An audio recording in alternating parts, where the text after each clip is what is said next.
You often hear me say that I like to make small blocks, but every once in a while I have a small block designed and I want to make it bigger, which is what happened today.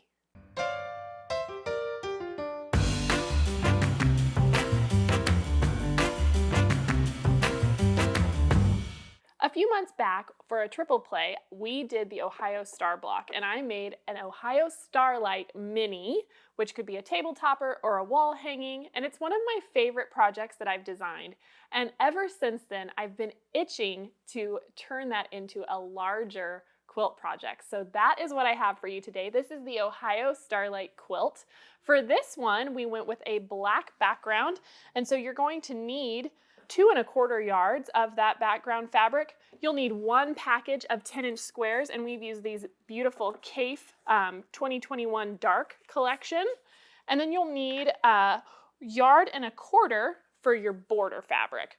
So once you have all of that ready to go, we can dive right into making this. So let me show you how it's done. I think it would be helpful to explain that this block is made up of 4 patches and hourglass units. So to start with, let's make our hourglasses, and we're going to do that by pairing a 10-inch background square with a 10-inch print square. And so I'm going to put those right sides together. And to begin, I'm going to sew a 1/4-inch seam all the way around all 4 sides. So let's do that. I'm using white thread so that you guys can see. But keep in mind, if you were doing this at home, you would want your thread to blend, so you would use black thread here if you're using the black background.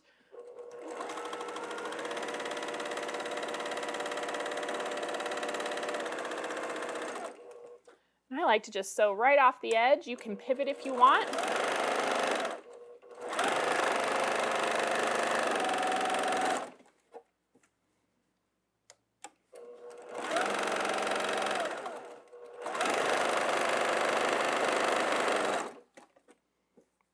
And one more side.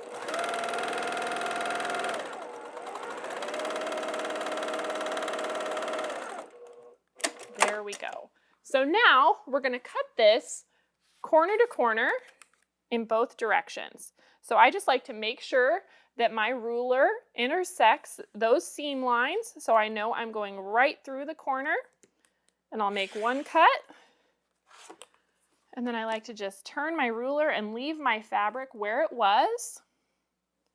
Again, intersecting those stitch lines, and I can make a second cut. So now that I have that all trimmed apart, we're going to press these to the dark side. So let's take this over here to the pressing mat. And I just like to hold up the dark side, give it a good press. We'll do that on all 4 of these.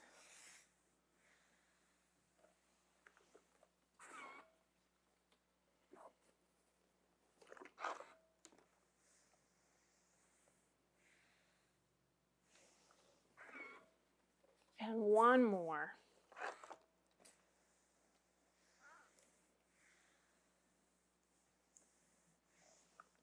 Okay, now that we have all 4 of those pressed, we're actually going to pair these up so that they intersect, or nest together, I guess is what I actually want to say. So we're going to make sure that opposite colors are touching. So my print fabric is going against the black background here, and the same on this side. And you can kind of feel, because we've pressed that seam to the dark side, you can kind of feel that they're locked together. And so I just like to make sure that they're as straight as possible through there. And now, because I'm using a dark background fabric, I really like using this, kind of chalk marker. It has all these different colors available so that it will show up on my dark background. So I'm going to lay my ruler corner to corner here, and I'm going to draw a line.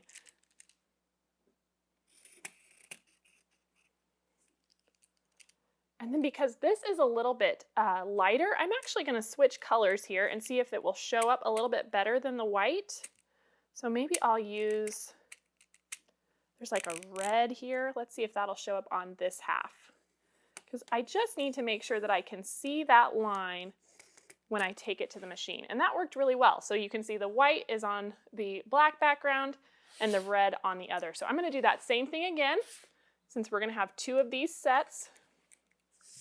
So remember, our print is lining up with our black background, and we're making sure that those seams nest in the middle, and that our fabric is lined up. Because I haven't squared these yet, that you can notice that it might be a little bit wonky, but what we're focusing on is that those seams are nesting, because we're going to have plenty of room to square this later. And so that, I think, is good. I'm actually going to see if the red will work on both of these fabrics instead of changing it this time. Does that show up well enough? Oh yeah, I can still see that on the black. And then we'll just carry this through. Now I've got a line all the way down the center. So now that I have that, you can put a pin in here if you're worried about shifting, but what we're going to do is we're going to sew a 1/4 inch seam on either side of the line that we've drawn. So I'm going to go ahead and take this to the machine, and I have my diagonal seam tape on here, which helps, but it can be tricky when you are working with a piece that is larger than the length of your tape, which is what's happening here. And so in this instance, I know that I just need to see that mark just on the other side of my presser foot for it to be right on my 1/4 inch. And I've just come to know that. If you have a 1/4 inch foot that you want on your machine, this would be a great time to use it, just so you know it's very accurate. So I'm just going to go nice and slow, keep that straight. And then now that I'm getting to the other side of this diagonal seam tape, I can make sure that this is staying on that outside edge so that my 1/4 inch is going to stay all the way through. And so I'm going to go ahead and sew down this side and back down the other one on both of these pieces, and I'll meet you back here.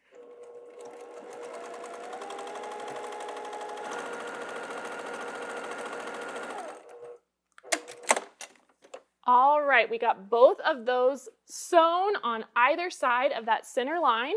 So now we can take our ruler and we can cut these apart. There's that one, and one more.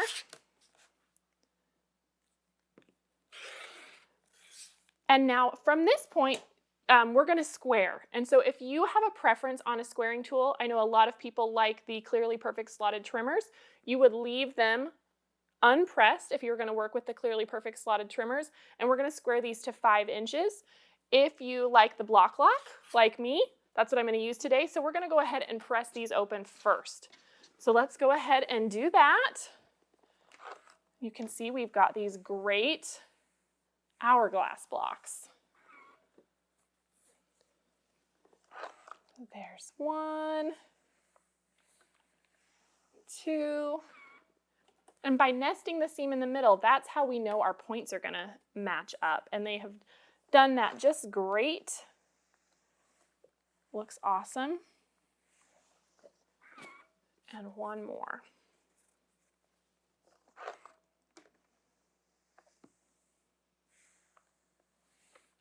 There we go. All right, now let's go ahead and square these. So like I mentioned, I like to use the block lock. It just works for my brain. So one thing you do want to keep in mind when you are working with this, our total measurement is supposed to be 5. And so when I'm looking at the block lock, actually I'm going to put it over here so you guys can see better before I cut. So this is going to lock in place on my center seam. There's like a little groove that's cut out of here. And then I want to slide this down until the 5-inch mark intersects this center line. And so I can see the 5 here and the 5 here. And so let's go ahead and take this to the cutting mat and repeat that, and we'll make our first cut. We'll lock that in place, slide this down so the 5 intersects here and here. That way I know my hourglass is going to stay centered. And then we can trim off this side. 1 and 2. Now we just slide it the other way.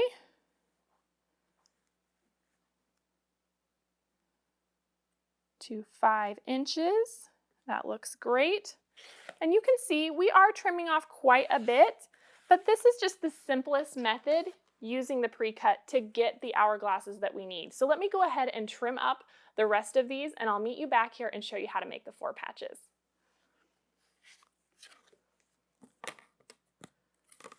Now that we have the hourglass units made and trimmed up to 5 inches, we can move on to the 4 patches. So let me show you how to do that. We are still going to use our 10-inch square, but we are going to cut it into 2 3/4 inch strips. So I am just going to lay my ruler on here. Make sure it's nice and straight. And we're going to get 3 2 3/4 inch cuts across our 10-inch square. And one more.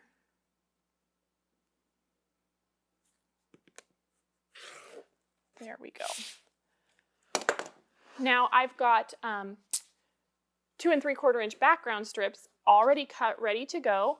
And so we are just going to pair each one of these together, a print and a background, right sides together, and we are going to sew a 1/4 inch seam down one long side.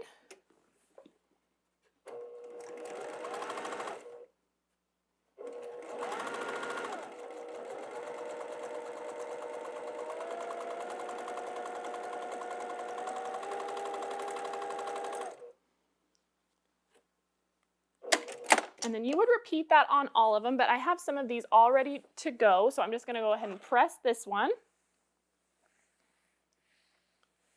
We'll press that to the dark side.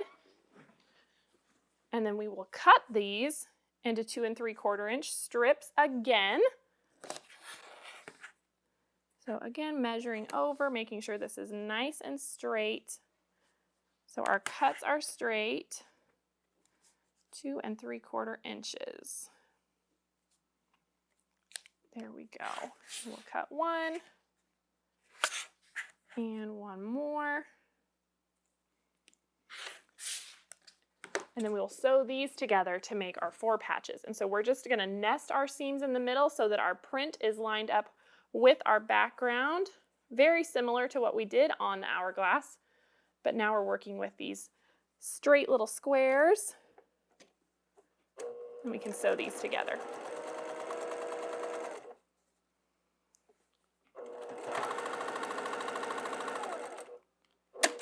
There we go, and we'll press that, and you can see how quickly the 4 patches will come together. You will get enough to make 4 when you use your 10-inch square. I have the rest of these ready to go over here. And then let me show you how simple this block is to lay out. So you're going to take another one of your 10-inch squares and you're going to cut it in 4ths to make your center block. So I have one here ready to go. We can just put that in the middle. And then our hourglasses are going to go around that to make these star legs. And we'll finish it off in the corners with these 4 patch units. And it just makes this kind of twinkly, oops, I turned this one wrong. Just makes this kind of twinkly, fun Ohio star block. And so to put this together, we will just sew these in rows, 1, 2, 3. And then if you look at the finished quilt, you'll see that I did 3 stars across by 3 down. There is a 2.5-inch sashing in between each of those blocks with a 2.5-inch cornerstone, and then a 2.5-inch inner border, which I just used that black background, and a nice big 6-inch outer border. And I used this fun kind of sunflower print for that. I also want to point out the backing. It's really beautiful. I used this feather print on the back, which I just love.